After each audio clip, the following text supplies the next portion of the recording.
hardest part about this talk wasn't writing it. It was being honest out loud.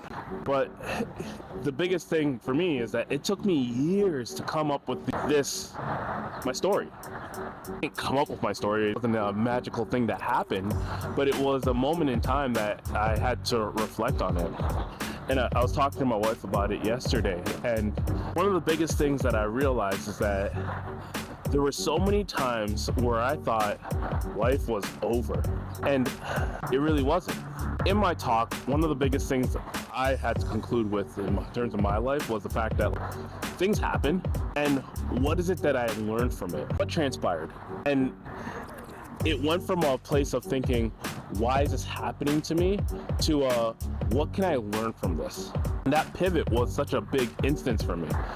I remember I was in a room with Les Brown on Clubhouse. I don't know if you guys remember Clubhouse, the whole vibe for 2020, right?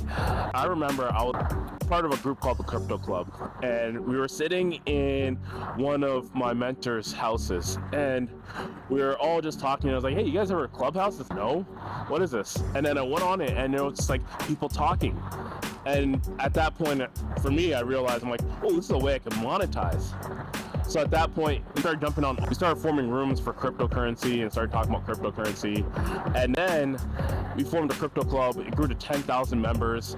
And every Thursday, we would do a call talking about different cryptocurrencies, just having discussion.